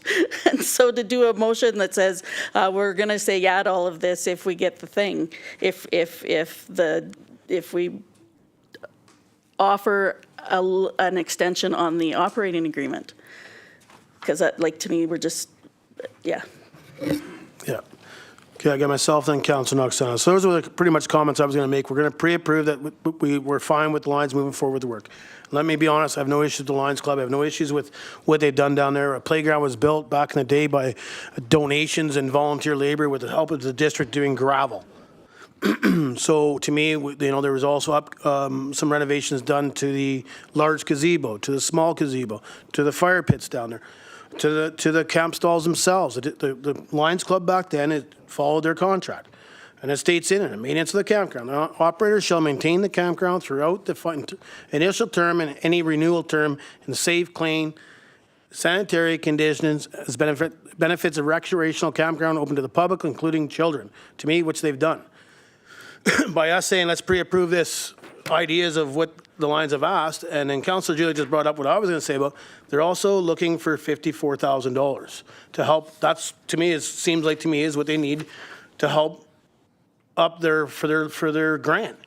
So to me, if we pre-approve this and then all of a sudden we don't pre-approve $54,000 and they aren't able to fund that, we've told them to go ahead and do this. I think we need to do the renewal. When that goes through, and I mean, I see some of the asks already in this report from staff, then the other one comes back and we know if maybe are we contributing $54,000, unless that's the motion that's going to be talked about tonight, that we're adding $54,000 in this motion. That would be my only concern about pre-approving. Then they have to go do the work, but they don't have 54 grand that they need for them to receive the grants. That's what their shortfall is. Councillor Noxana. Thank you. So why wouldn't we approve the work, and whatever work can be done that they wish to do is done? We haven't promised any money. We haven't promised a new agreement. We're just saying we've given you the okay because it's something that they've been asking for since October. We're not saying we're promising money, we're promising renewals. They know it's on our agenda coming up in the next weeks and budget and everything. However, we're just giving them a stamp of approval that they've been fighting for all winter. And with that said, I'm motioning to pre-approve the work listed on page 83 of today's agenda package as requested by the TR Lions, contingent on the renewal of the operating agreement of Flatbed Campground. Okay. Going to put a budget amount there? Okay. Seconder. Councillor Norbury. Discussion. Councillor Norbury. Sorry, thank you. So I just want to make a quick comment about the remaining funds. I know the Lions has 2 more applications out for funding. I know that their executive, as well as their president, is trying to find other sources of funding outside the community. And if they can find it within the community, that's fine too. Like if they can, and if they need to come back to us, I'll support them then too, because I love seeing these matching funds, and this is a great opportunity for us to invest down there. I fully support the recommendation on the floor. I appreciate staff's comments on how we can do this correctly, because we are talking about the contingent, and that makes a lot of sense to me there, so I appreciate their help there. But again, we need to support this organization. They've done a lot of work, and why should we do it tonight? Because they want to know, and I think we should be giving them the go ahead that we support them in this. That's why I support them. Thank you. Councillor Julich. I feel like, sorry, let me start that over again. I don't think not agreeing to this does not mean that I do not support the Lions Club. I think they're amazing. I think that the volunteers put themselves out there for a ton of things. For me, it's about us as a district taking on our responsibilities and making sure that we're responsible. Like it says here, they've been successful in acquiring $79,000 in funding for the project and are trying to secure an additional $54,000. So without us having a conversation with the Lions, I don't know where they're at. So for us to go ahead and say, we're going to give them all this approval, well, yeah, like, I mean, do I want to see if we can do improvements down there? Absolutely. At the same time, this is funding that they could use for other projects if in fact it's found, and I get that everybody's like, just let them spend the money there if you want. I don't think it's right. I don't think it's right that we ask the Lions Club, who is a volunteer-based operation, to do the work if it is our responsibility. And I get it. Everybody says to me every time I say that, well, if they want to do it, they should do it. But I've never actually sat down and had a conversation. Like, where do we sit on this? Every year since I have lived here, everybody says you keep your hands off of the Lions Campground. You don't talk about putting it out for another request for proposal. You don't talk about anybody else possibly running it. It's the Lions and you leave it alone. Well, I think, and I feel like that happens on the Lions side too. If we're operating at a $24,000 loss, and that's obviously not for the Lions, but that's what we are at the district, we need to take a look at this. Like, that doesn't make sense to me. Like, we're doing something wrong. $24,000 loss is a lot of money. And so if we're losing $24,000 at the district, are the Lions making as much money as they could? That campground is a ton of work, and I know that because I was an operator at the RV park, and I know how much work that was, and it's not the same as what's at the Lions. Like, it's just not even close. Like, the Lions campground, the flatbed campground is way more work. So to me, this is something that we need to sit down with the club, whether it's us as council to the club and say, hey, where are your guys' expectation and where are ours? We're getting into the next one.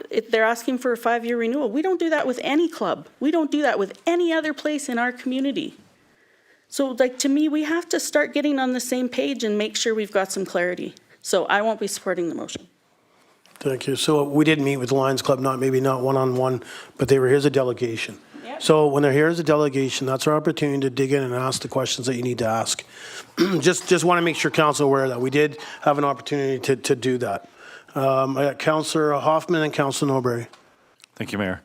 I think Councillor Julick and I are just on tangents right now on what we're actually approving and what we're trying to do right now. I don't think this has anything to do with the renewal process. We're simply saying, you're doing a great job. We fully trust you to do what you want to do. I understand that you're not going to do this work until you have a renewal. We don't have a renewal for you yet, which would give you the opportunity to talk about that aspect of bringing in alignment with other things and how long the terms are. To me, this is just saying, okay, you have this list of things you want to do. They're not technically needed from the district's side, but if you'd like to do them, go ahead and do them. That's all I'm saying yes to today. And so all the other things and all the other renewal aspects, I think you bring up a good point on what's going on the district side, where we're having 24,000 a year negative for sort of on average for the last few years. I would like that question answered too, but that's not about this. It's not about the motion in front of us. I'm going to be supporting the motion tonight. Thank you. So I guess just saying a second, Councillor Hoffman, do you want to know why we're in deficit of 24 grand? Because that's within this, maybe not be within your motion, but it's within this report that we're discussing. Maybe not the motion, but it's within the information that came forward for discussion. Just, I don't want to cut you off in case you wanted to know that. No point. I missed it. So if you'd like to point it out to me, I'd be happy to. Page 85.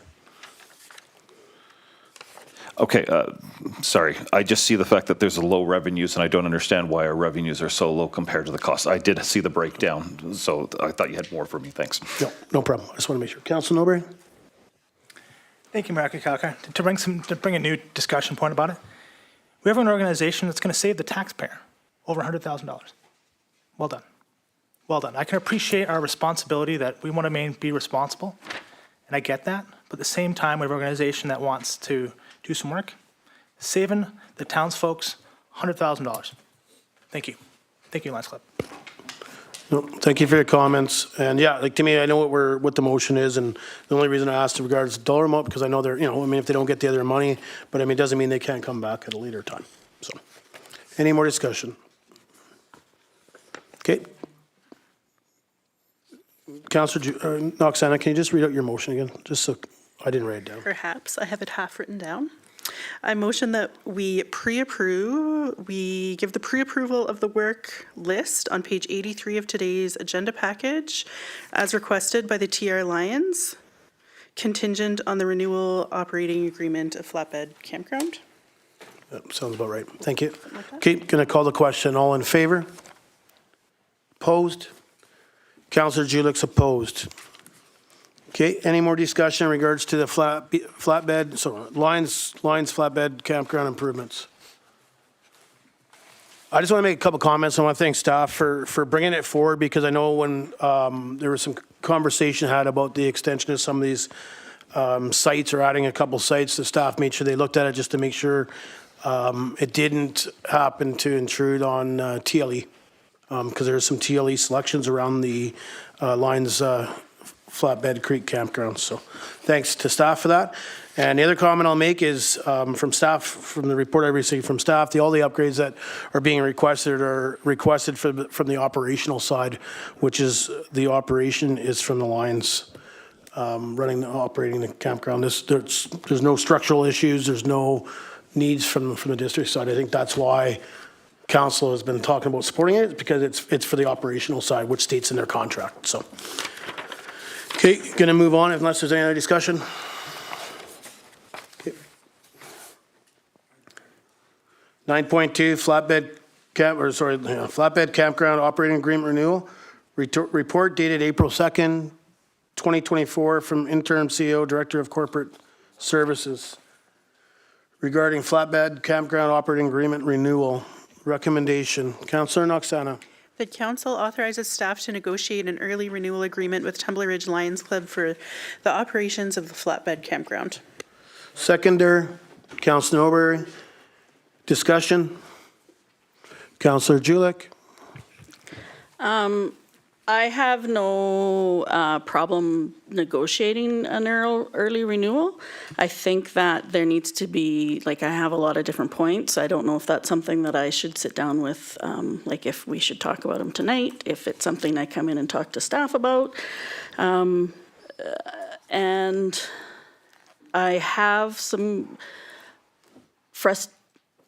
as noted in the last item, I feel like we do not have consistency throughout the district with our operations, so with our campgrounds. So those are my concerns, and I have 2 pages of concerns with the current contract.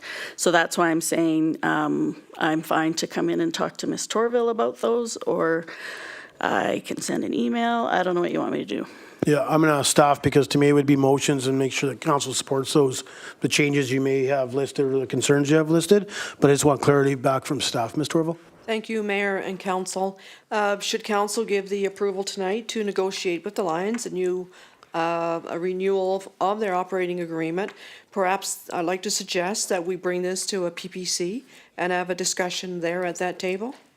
Okay, yep, no, and that works. I mean, in that way, if there's any changes that, I'm not sure what Councillor Julick has written down, but if there's things that we see, that then it can be motioned and carried on and discussed. And if they pass in a vote, then I guess that can be changes. Okay, Councillor Noxana. Thank you. I like the idea of a PPC, but I'd also like to comment back on the differences in the agreements. I recognize that it seems like every single operating agreement that the district has slight changes, but I also recognize that every single nonprofit and charity group that we have an agreement with is different. They offer different things to our community. They've had a different length of service for our community. They have different skill sets on their board. And I like the idea that we're able to tailor the agreements that work best for them and our community. So I wouldn't want to lose that going forward. Yeah, thank you. Before I go to Councillor Julick, I'm just going to break it up a bit so we don't go back and back. My comments would be, sometimes I don't think it's about the organization, not that I don't think the Lions do a great job or whatever, but sometimes it's the operational. So whatever we may be talking about. So today we're talking about Lions flatbed campground, and then we have Monkman RV campground, we have the golf course campground, because that seems that we're talking about as campgrounds. To me, all three are different. To me, it doesn't matter what organization may operate it on our behalf, whether that's TRD Society or the Lions Campground or the district staff running the golf course one. But they're all different. They're all different in a different way. One has power, hookup, sewer, shower facilities, plus washers, dryers. One down the Lions one has, yep, they have a washroom facility and no power, no other things hooked up there. So I think they're different. I think that's when the agreements come in different and such. And to me, I think that's why agreements have changed from previous years, from council giving recommendations on what they want to see in the agreement or what they support in those agreements. I think that's what the difference is. Councillor Julik and then Councillor Norbury. My idea around the difference is, it's not so much what the operating agreement is. I absolutely understand that we can't have a cookie cutter operating agreement for Monkman RV Park that looks exactly the same for the Lions. What I'm saying is that we aren't supposed to, as a district, favor one entity over another. And this campground has never gone out for a request for proposal to any other operation since I have moved here. And so to me, how does that not look like we're favoring one over the other? In fact, this one is asking for a 5-year renewal. Monkman, as far as I know, has never had more than a 1-year renewal. So it's not about the actual operating agreement on the ground. It's about if we have properties that we're asking different organizations to come and give us a proposal on, where do we draw the line on what group gets to put forward and what group doesn't? Every group in our community, every nonprofit in our community works hard for what they do. And so to me, when we do not put it out for a proposal to every nonprofit or to every business, we aren't leveling the playing field. How does that ever change? I absolutely think that the Lions have done an amazing job. I would never take that away from them. It's a hard job out there because it's a busy campground. My job as a town councillor, in my opinion, is to make sure that we have a level playing field and that we're following the Municipal Act and all of those other things that we're supposed to do. And I have to say, I'm quite sure if the Lions were asked on their end, if they had been the ones wanting to get a crack at the campground, when do we open the door for them? So if we turn it around, what does that look like for the other nonprofits in the community? So, and this is not me saying that I don't think that they don't do a good job. I absolutely do. Okay, thank you. So just before I go to the other councillor, which is Councillor Norbury and then Councillor Hoffman, I'll make a couple comments, and I am going to go to staff in case I'm wrong, but I think the difference when it comes to 1 year over a 4-year or a possible renewal of a 5-year is one is for sale, one is not. But Mr. Ova, is that correct? Is that why we do 1 year extension or 1 year renewals at Monkman RV Park compared to the Lions Campground? Is there a reasoning? I always just thought because it was for sale at the Monkman RV Park. From what I understand, it's just how the terms of the operating agreement. Okay. Because in every operating agreement, the district and the operator can cease the operation or break the contract at any time in reasonable notice. But yeah, no, the Monkman RV Park is for sale, but that is not a factor in the reasoning for the terms. Okay, thank you. I wasn't sure, and I thought that was the reasoning. The other question I'd ask, just in regards to how we do renewals, I believe, since it was brought up by a councillor, and she mentioned the charter. I know we have renewed it multiple times through the Lions Club instead of sending it out to an RFP or whatever, which is to me the decision of the council of the day. Was that against the charter just to keep renewing? Not really, and I need to correct you. We did put it out, council of the day, whichever one it was, did agree to put it out for RFP to see if there were other interest. This was a few years ago now, a few renewals back, but I do recall that. But since then, it's been just a renewal with the Lions Club. Thank you for that. We got Councillor Norbury and then Councillor Hoffman. Thank you, Mayor Kakaka. I mean, we could decide that the Monkman RV Park's 5 years. We can do that. That's what our decisions are about. We can do whatever we like. well, not whatever we like, but I mean, we can do a few things. We can do a few things within our operating. But personally, I'd like to hear what Councillor Julik would like to change, because at this point in time, I'm ready to vote on the operating agreement. Like, I'm ready to move forward. So I don't need to go to a PPC.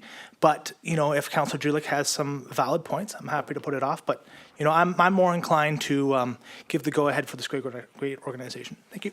Yeah, so I think what we're doing is sending this back for staff to negotiate. Would have to come back to council before anyways, and I think that's why Ms. Torvald mentioned the PMP. Concerns there? Councillor Norbury? Thank you, Mayor Kikak. I think I misheard. I thought we wouldn't be sending this forward to be negotiated. We'd be putting this off till the next PPC, and then after that, bring it to another meeting to start negotiations. Am I incorrect in this process? Maybe we have two different views. My understanding was this motion here asked staff to start the negotiations with the Lions Club. Yep. And then obviously we're going to have a conversation at PMP, which I would, I'm not going to say the next one, but as they're negotiating, we could still have those conversations. Ms. Torvald? You are correct, Mayor. Okay, does that make sense now? Okay. Councillor Hoffman, then Councillor Noxana. Thank you, Mayor. And I actually, too, would like to hear what Councillor Jukulik has to say about what you would like to see in further operating agreements. I'm spending 2 pages worth of notes. Sounds like quite a bit of effort, so I'd like to see the fruits of that. But to speak to the other half of that, I just have to totally disagree with the principle of what you're saying. I don't believe that my job here as a councillor is to level the playing field at all. If we have a competent group that's doing a satisfactory, much less great job, I do not think that the next proposal should be considered equally as previous ones that are running it well. We have lots of opportunities and a staff that I'm sure would be happy to work with any group coming forward that would like to put time and effort into our town in various ways. And I would be more than happy to give them a chance doing that and expand their roles into the future.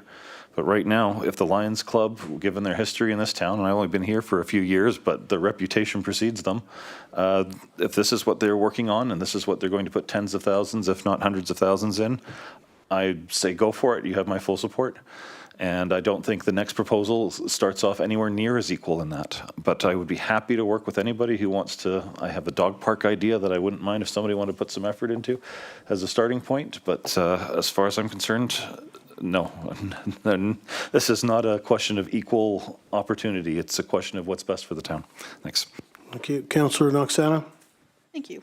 I also wanted to speak a bit about why this isn't going out for a request for proposal, because I understand it's not, and we did vote on Monkman RV Park going out for proposal. And I can only speak to, because I made that recommendation for Monkman to go out. I had a phone call with a resident ahead of time before the meeting, and they specifically requested, how do we put in a proposal? Our agendas are publicized before meetings. Nobody contacted me about this one. So I go on the assumption then that there's no resident who wanted to contact me to put in a proposal. So I'm going forward with the first recommendation, and I'm gonna vote in favor of the first recommendation on the floor. So in the future, if a resident online watching this meeting wants to put in a proposal for a operating agreement, absolutely, reach out to your councillors. We're here to answer those questions and then to put those agreements out for proposal. That hasn't happened in this case. So I'm happy to vote in favor of staff negotiating contract with Lions. Thank you. Okay, I'm going to call the question. Motion on the floor is that council authorize staff to negotiate an early renewal agreement with Tumbler Lions Club for the operations of the Lions Campground. All in favor? Motion carries. Can staff just check, please, can staff just check and see if Councillor So wants to join?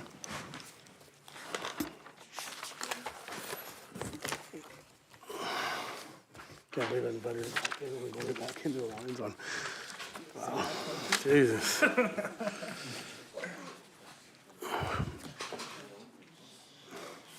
Councillor, just so sorry about that. And everybody pay attention, just, no, my bad. We did both, don't worry. We went through it all. My apologies. Okay, on to 9.3, CBC Radio Facilities Lease Renewal, report dated April 2nd, 2024, from the Executive Assistant regarding radio facilities lease renewal. Recommendation, Councillor Noxana. The council authorizes the mayor and corporate officer to sign a renewal lease with CBC Radio for a 5-year term beginning June 13th, 2024 and ending June 12th, 2029. Seconder, Councillor Klickash. Any discussion? Call the question. All in favor? Motion carries. 9.4, Tumbler Ridge Community Forest Director Appointments. Report dated April 2nd, 2024, from the Intern CEO and Director of Corporate Services regarding Tumbler Ridge Community Forest Director Appointments. Recommendation, please. Councillor Julick. The council appoints Chris Norbury as the district representative to the Tumbler Ridge Community Forest Board of Directors, and that the following community volunteers are appointed to the Tumbler Ridge Community Forest Board of Directors for 2024. Al Kangas as chair, Marcia Dufresne, Hugh Kingwell as vice chair, and Bernie Lehman. Seconder, Councillor Noxana. Discussion. Councillor Hoffman. We might have gone over this the years before. Is this different than other boards? Is this a voting position for Councillor Norbury? For Councillor Norbury, it is just like the public library. Okay. We appoint 2 representatives. Okay. Is that it? Okay. Mr. Orville, I just want to confirm that our policy has been followed in regards to directors. Okay. Thank you. Okay, any more discussion? Call the question. All in favor? Motion carries.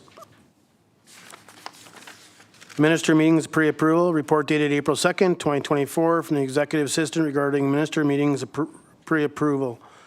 Recommendation, Councillor Councillor Dussault. That council receives this report for discussion. Okay, seconder, Councillor Norbury. All in favor? Opposed? Motion carries. Councillor Dussault. Thank you, Mayor. I am in total agreement with this. If our mayor can go down and advocate on our behalf, then I am 100% behind that. Okay, Councillor Norbury. Thank you, Mayor Kukalka. My only comments would be, do you want some backup? Should we send another councillor down with you? I mean, I want to think in the past that we've had the mayor and I think the deputy mayor, I think Mayor Bertrand and yourself went down once. That'd be my only comment. Yeah, so I do remember myself, and it was Mayor-elect Bertrand at the time. He wasn't quite sworn in yet, and it was to deal with caribou issues. And at that point, council didn't want to send. It was lately. The non-re-elected mayor to a meeting with the ministers. So they sent myself and obviously the mayor-elect. So if council wishes to send another individual, it's up to council, but. I mean, again, this is what my job entitles is to do that job on behalf of council in the district of Tumbler Ridge. And then obviously it keeps the expenses down. But that's why when the motion came on the floor in regards to for Minister of Housing and BC Housing that I asked, and the next thing that we added a few more just to make it worth the funds, but that's up to council. Councillor Julick and then Councillor Hoffman. A couple of questions. First question is if you've heard any response and if you would still be going if you didn't get the meeting with BC Housing.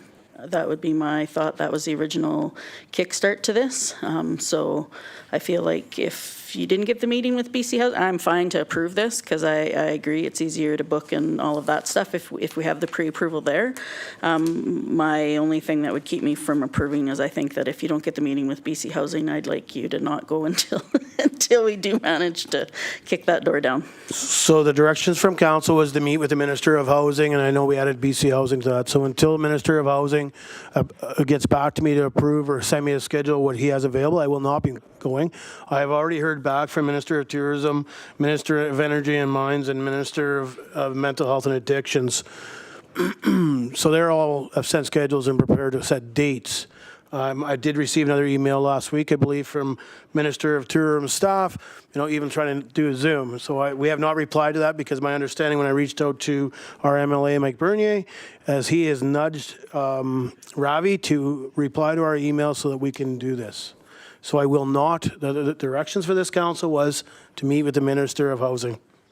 Not any other minister. We added these ministers because I'm already going to be there. If the other ministers can't meet while I'm there, my direction is to go meet with the Minister of Housing. That was it.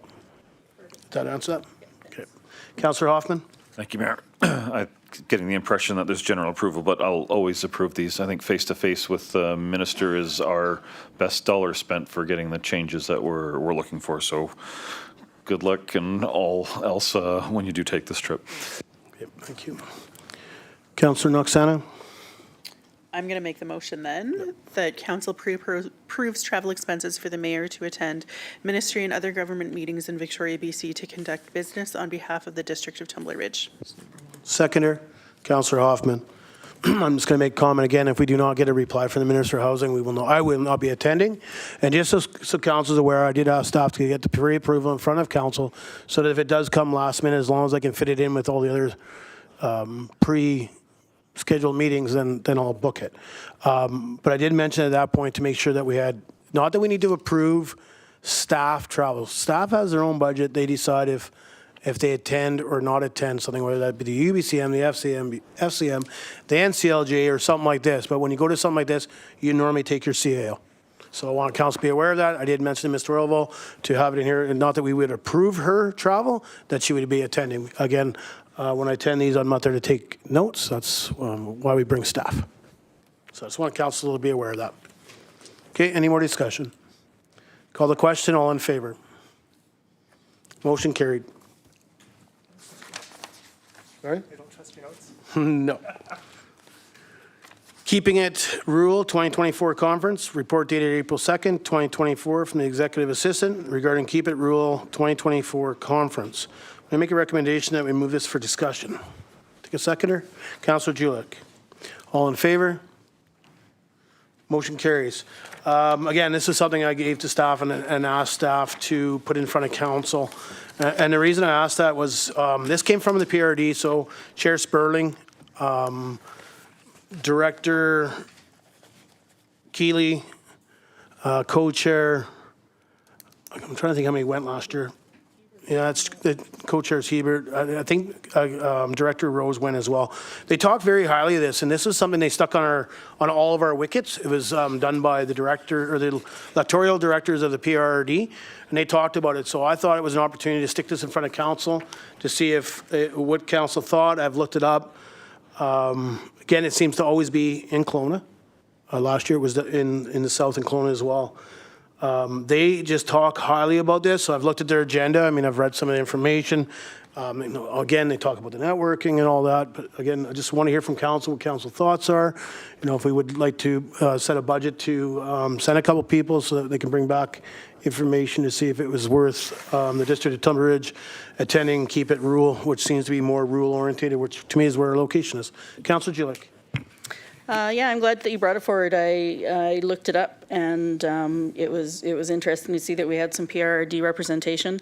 I'm fairly passionate about Northern BC and rural and how different and unique we are versus the Lower Mainland and stuff. So I think it would be a great conference to go to. I'd love to be one of the people that gets to go. I'm also aware that I got to go to the AME roundup, so I will take a back seat if need be. But yeah, I think it's really great, and thanks for bringing it forward. No problem. Any other input from council? Councillor Hoffman.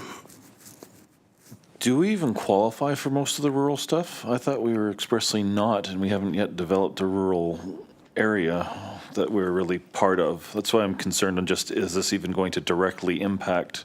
Interesting, yes. Useful, maybe, but I'm not sure if we've checked that what we can really get from this as a town. Yeah, rural BC, so rural communities outside the Lower Mainland. That's what I get from it. So it's not like the rural residential areas. So whether it's farmland and acreages, this is about rural BC out past Hope BC, because the rest of us don't matter north of Hope. But we do exist. We send a lot of taxation down to the province. But everybody has that philosophy is BC ends at Hope BC. But, I've heard a few ministers have made it as far as 100 Mile House. They figured that was north. Pretty sure that's in the Caribou. So, Councillor Nobury. Thank you, Mayor Kakelka. I mean, I support all councillors who want to attend this. I don't think we should put a cap on this.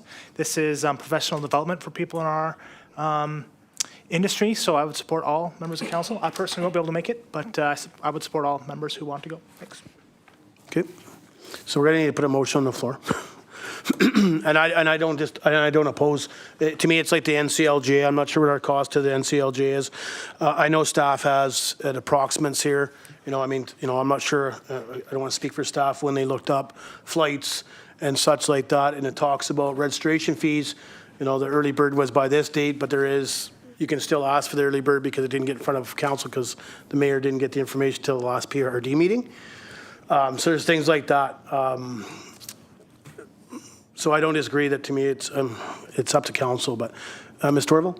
Yes, thank you, Mayor and Council. I just want to bring up the fact that the NCLGA conference it's back-to-back with the NCLGA conference. So you probably wouldn't get home from there. You would go from the NCLGA conference. Yeah, and I was just about to mention, and I appreciate it. So thank you. I was on that page anyway, so appreciate it. So everybody that is attending the NCLGA conference is happening from May 13th to the 17th. This one starts on the 21st to the 23rd. It's a two-day conference. So again, it's up to council, but I know myself, I'm not sure how many people have looked up the agenda for the NCLGA, but for the councillors that are attending, we'll have to check because I probably will not be attending the NCLGA this year. Councillor Knox-Allen. So do you need a set number, or can we just say council to attend? Yes, Ms. Torval, how would you like that? For those councillors wishing to attend, or those members of council wishing to attend, if you want to give the approval. Okay.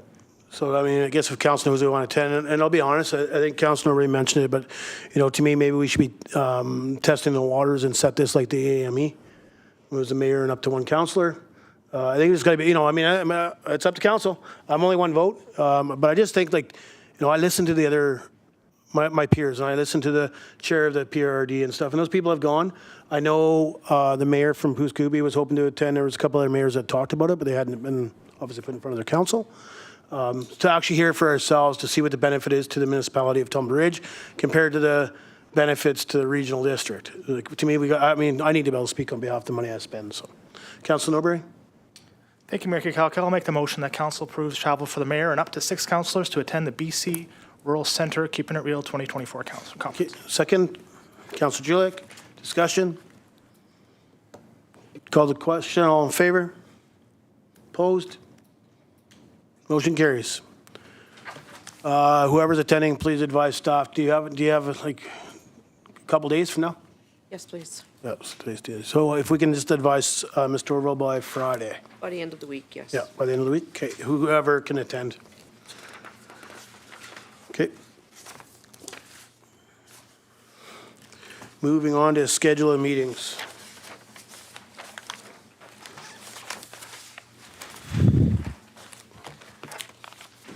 Anything there from council side for April? Ms. Torval, anything from staff? No, Your Worship, nothing at this time. Okay. I guess we should talk about May 2, and that would be regards to May 13th, which is the NCLJ.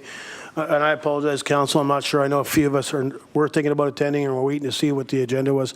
Do we know how many councillors are going to be attending the NCLJ? 2? Okay. The reason I ask is there's multiple, might be the opportunity to council meetings, so we're not trying to zoom in or trying to speed our way to the NCLJ to get on Zoom. Okay, and I guess my other question to staff would be, do we have a plan for any budget meetings in May? Ms. Torval? No, I don't think so. Not at this point, not right now. The final adoption for the bylaws will take place at the May 6th regular meeting. They're just a matter of approval should everything go according to plan. Okay. Okay, thank you for that.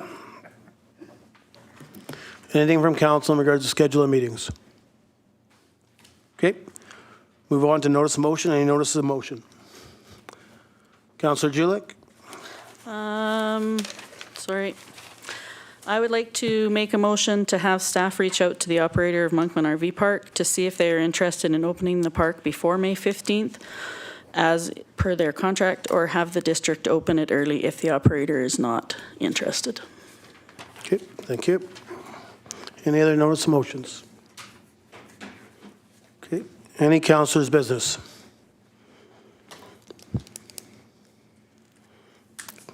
Okay, Just a few things. I've met with a few local residents and a couple library trustees. So obviously library trustees were in regards to the library budget and their insight or their opinion on the amount that they've requested and stuff. And I'll be honest, I told them straightforward, the council hasn't debated it. At this point, council, are you good or I'm just going to leave that. I'll leave it there. My apologies, Councilor Norbury. I didn't want to get too deep in that. I apologize. So the more information come, but I just told them that there's no debating of that part yet. I did make it to TR Snowmobile Sledding. I'm sorry, I don't know what the abbreviation is, what their organization's under, but for Sled Town trophy presentation, pictures. They did a barbecue. I think it was well attended by their memberships. A lot of sleds on the front of Town Hall. I think it was a very tough weekend for them to pull in extra residents and stuff with it being spring break and stuff like that. So, but I mean, still same thing. Hats off to them. They're willing to feed everybody. And again, another organization, trying to reach out and display the things that they're part of. So, and it was pretty. Slow for me. Again, I'll be honest, Chief Wilson, West Moberly's reached out a couple times just to check in and make sure we're all doing well and if we need stuff to reach back to them. So just want to make sure council's up to date on that. All right, question and answer period from the gallery. Any questions from the gallery? Ms. Torville, anything from email? No, there is nothing. Thank you. Take a resolution for closed. Councillor Noxana. Why, thank you. That the April 2nd, 2024 regular council meeting be closed to the public according to section 91C, G, and J of the Community Charter to permit discussions about labor relations or other employee relations, litigation or potential litigation affecting the municipality, and information that is prohibited or information that, if it were presented in a document, would be prohibited from disclosure under Section 21 of the Freedom of Information and Protection of Privacy Act. Seconder, Councillor Dussault. All in favor? Motion carries. 5-minute recess.